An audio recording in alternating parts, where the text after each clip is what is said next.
أعوذ بالله من الشيطان الرجيم بسم الله الرحمن الرحيم. تصوف د څلورو حروفو نه جوړ دی.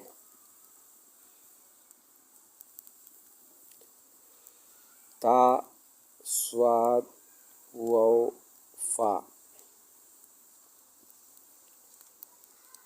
د تا مطلب دی توبه،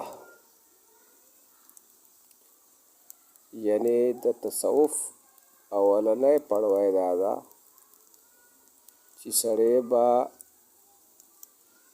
د ناروا کارونه په اخلاص سره توبه وباسي. بیا توبه هم په دوه قسمه ده، یو د ظاهر ګناه نه توبه او یو د باطن نه.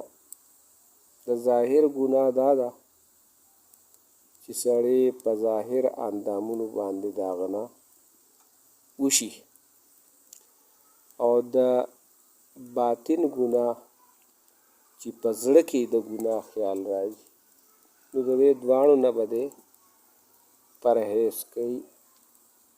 دا د تا مطلب دی. سواد مطلب دی صفائی، د ظاهر او د باطن صفائی به دی راولي. بیا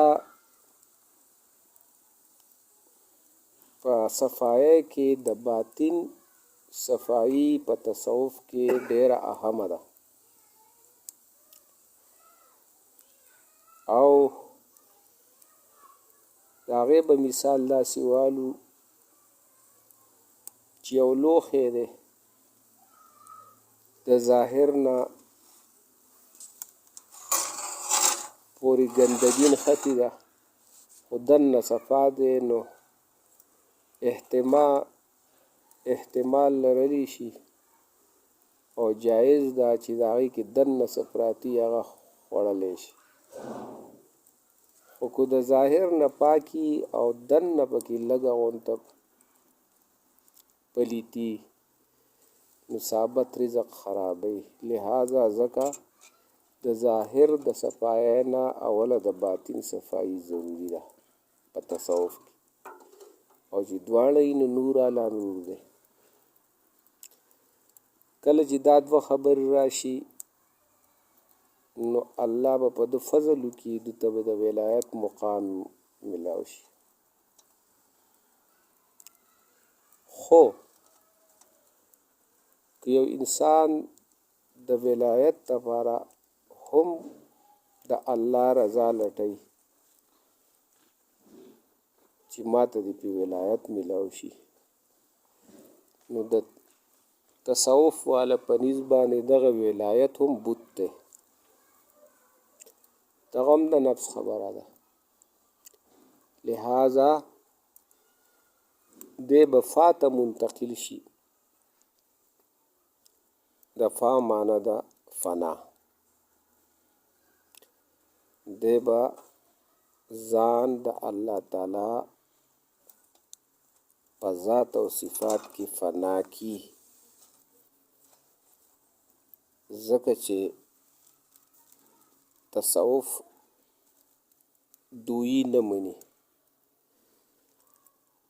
چې دی ځان ثابتول غواړي، نو دویی پیدا کیږي. کله چې دی د الله تعالی په ذات او په صفات کې فنا شي، نو د خپل نفس دا ختم شو، د رضا مقام ته واوړېدو. دغه مقصد دا دی چې صرف دی بیا د الله تعالی ذاتی دی او بل ځان هم نه ویني، ځکه وایي دا هما چې وینم دا هما تا ته کاته دي. هر جمال کې ستا کمال دی وایه بې له تا نه څه دي. ته خو بې زړه نه مین شولې په دې جمال خالقه، که دا زړه واله مین دي راته وایه ګرم په څه دي. قادري ستا د قدرت ګلوکاري ده چې ویني، هر چې تا ورپکې ویني هغه بد نه دي ټول ښه دي. بس.